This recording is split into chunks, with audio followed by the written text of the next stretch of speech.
चौर साहब, एक चर्चा ये भी चल रही है कि बाबा राम रहीम को भी जो क्योंकि चुनाव के समय में जमानत दे दी जाती है और उसके बाद उनको अंदर कर दिया जाता है, तो क्या इस बार क्या उधमपुर से पहले जो एलनाबाद उपचुनाव हुआ था उसमें तो सरकार की जीत नहीं हुई। जो रेगुलर बिल भर रहे हैं उनके लिए भी कुछ नई स्कीम देने का प्रावधान कोई दिमाग में है कोई आने वाले समय?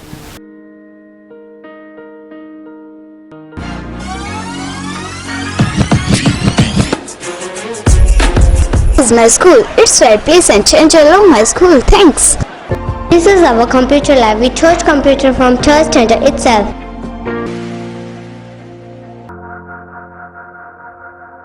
This is a school where my dream come true.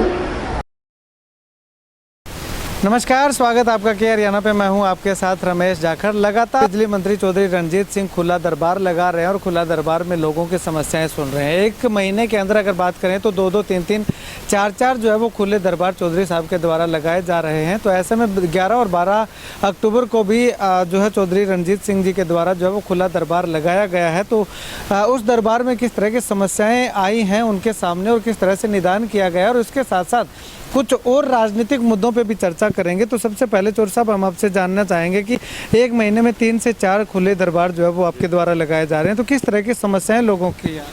देखिए, खुले दरबार में नहीं कहूँगा, लोगों से मिलने का है। मैं खुला संपर्क आते हैं, मैं कोई भी आए 5 हल्कों से जिले के, मैं सब लोगों की बात सुनता हूँ। लोगों की विशेषकर मांगे तो हैं, डी प्लान का पैसा भी बनता है, तो गाँव की गलियाँ हैं, किसी का रिटर्निंग वाल का है, कोई स्कूल के कमरे हैं, इस तरीके के छोटे मोटे ट्रांसफ़र के लिए वो समझाने के बाद समझ जाते हैं, क्योंकि आजकल ऑनलाइन हो गया।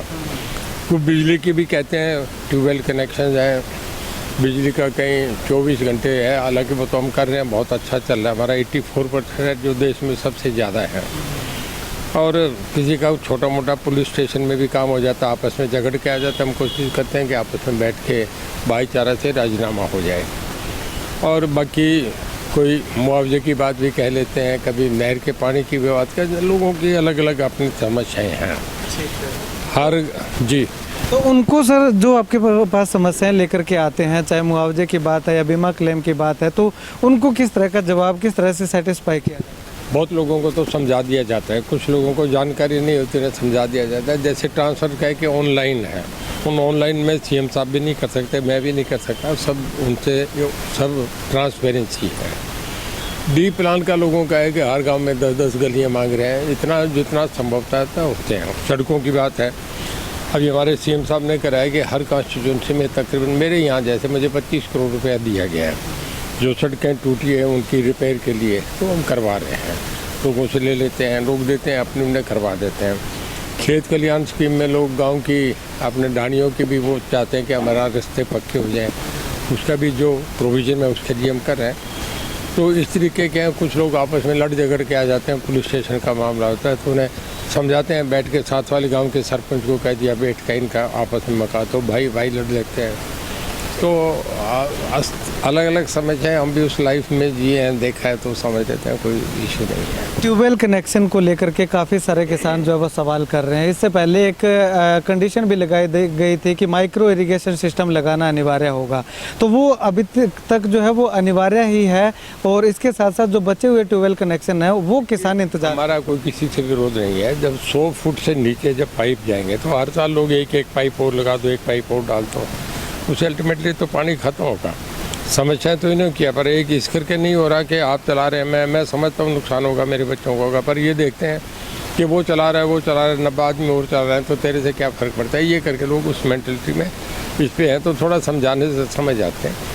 100 फुट से नीचे जो जाएगा पाइप, उसके लिए माइक्रो इरिगेशन है, बाकियों के लिए नहीं कर रहे हम। पहले तो जब कांग्रेस टाइम में तो ये था कि कालांवाली, डबवाली, एलनाबाद, रानिया का कुछ हिस्सा जो कि 100 फुट से उससे सारे को डार्क जोन में कर रखा था, हमने अब निकाल दिया, खाली 100 फुट की कंडीशन रखी है। वो उसी के तो लोगों के बहुत ट्यूबवेल लग रहे हैं, अभी भी हमने बहुत रिलीज कराया। और मैं समझता हूँ इसी साल में हमारे पिछले हफ्ते मिलके जितने कनेक्शन पेंडिंग थे उनमें कोई 50,000 कनेक्शन हमारे रिलीज हो जाएंगे। तो सब एक चर्चा और भी चल रही है कि अब जो घरों के बिजली के बिल जो हैं वो 2 महीनों से आते हैं। एक चर्चा ये चल रही है कि आने वाले समय में 4 महीनों से बिल आया करेंगे, तो इस पे क्या कुछ कहना चाहेंगे? पता नहीं अभी चर्चाएं कौन करता है, मैं कहूँ तो मेरे पास है। ऐसी ऐसा कोई इशू नहीं है। जब कोई आएगा तो वो करेंगे, 4 महीने इकट्ठा लोगों को देने में दिक्कत होगी। अगर ऐसा होता तो हम तो ये कर रहे हैं, जिन लोगों का कोविड के टाइम पेंडिंग बिल थे, जिन पे सरचार्ज लग गया था, वो हमारे सीएम साहब ने कहा कि कोविड वाले टाइम का सब सरचार्ज हटा दो, और जो बेसिक अमाउंट है वो लो। उसमें भी जो एक ही बार में दे रहे हैं, एक किस्त में, उसके लिए हम 5% कम कर रहे हैं। बाकी का ये कि कनेक्शन कर दो, 3 इक्वल इंस्टॉलमेंट्स बना दो। जब हम उसको इक्वल इंस्टॉलमेंट बनाते तो हम 4 महीने 6 महीने का क्यों जोड़ेंगे?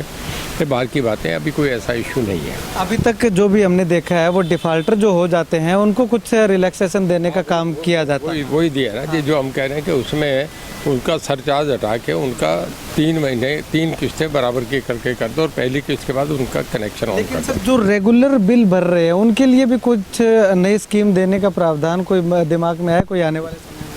देखिए, हालांकि अच्छे हैं वैसे आदमियों को, हमें कमेंट करना चाहिए, पर अभी ये फैसला मेरा रणजीत सिंह का अकेला नहीं होता। कैबिनेट करती है, विधानसभा करती है, सब लोगों के मिलजुल के इस तरीके के पॉलिसी मैटर फैसले होते हैं।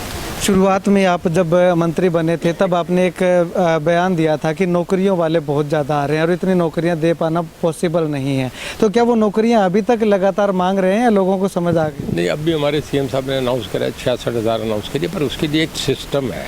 आप उसमें अप्लाई करेंगे, पोर्टल पे डालेंगे, उसमें पेपर्स होंगे, फिर इंटरव्यू के लिए कॉल करेंगे। अब जैसे ANM के हो रहे हैं, 20 नंबर तो खाली उसके पेपर के हैं, और जो CMO और जो CTM बैठ के देंगे वो 5 नंबर है जो इंटरव्यू के हैं।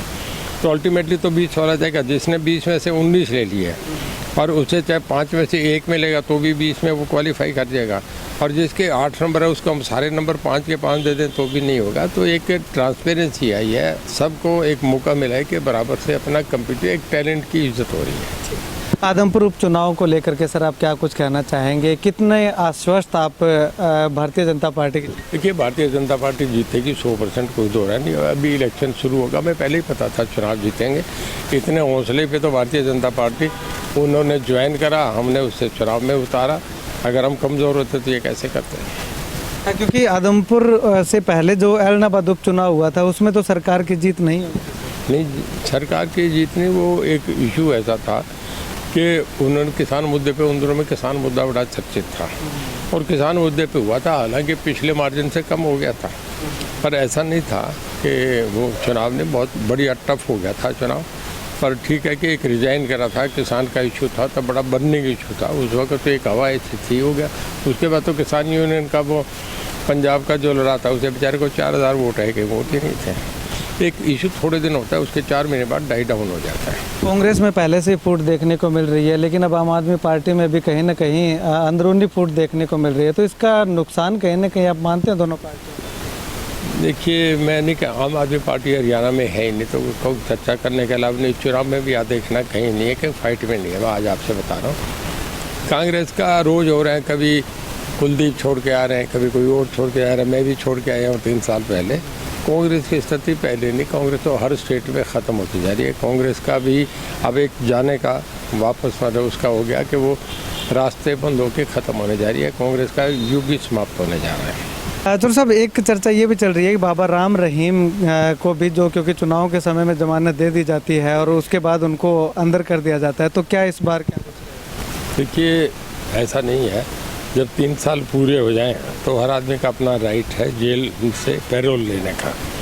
पहले भी गए हैं, फरलो पे गए, जब उनका समय था हमने फरलो दी। जब आपका पैरोल की बात है, पिछली बार 40 दिन की दी में उनकी पैरोल बाकी है, उन्होंने एप्लीकेशन मूव दी, हमने कॉम्पिटेंट अथॉरिटी को दे दी। जेल डिपार्टमेंट डिसाइड नहीं करता कि कब पैरोल दी जाए, हम आई एप्लीकेशन को मूव कर देते हैं। कॉम्पिटेंट अथॉरिटी जो बनी है वो ये डिसाइड करेंगे, जैसा उनका आदेश है हमें उन्हें फॉलो अप करना है। अब हमें उनकी फाइनल अथॉरिटी, वो कमिश्नर रोहतक पे जाएंगे क्योंकि उनकी 7 साल से बड़ी सज़ा है। उनसे जो हमें आदेश आएगा, कहाँ जाएंगे, कैसे जाएंगे, वो सब लिखित में ऑर्डर आएगा, उसे हमने फॉलो करना है। ठीक है, कुल मिलाकर के कह सकते हैं कि बाबा को जमानत पैरोल मिल सकती है? ये मैं नहीं करूँगा, ये वो डिसाइड करेंगे। हमारा काम है उनसे जेल की ड्यूटी से बाहर अथॉरिटी को सौंपना, जो लेने आएंगे उसका क्या है, वो जो लिखा तो आता है हम पे ये करना है, वो फॉलो करते हैं। और उसके बाद जब जेल में वापस आएंगे पैरोल लेके, तो फिर हमें ड्यूटी पे, हमारा काम है उनके अंदर सुरक्षा करना, जेल में उनकी ठीक तरीके से देखभाल करना, वो हमारा काम वो करेंगे। ठीक है जी, थैंक यू। आप जाएंगे आदमपुर उपचुनाव में प्रचार करने? बिल्कुल जाऊँगे, मुझे जब सीएम साहब कहेंगे, हमारी पार्टी की तरफ से आदेश आएगा तो जाऊँगा। शुक्रिया सर बातचीत के लिए, बहुत बहुत धन्यवाद।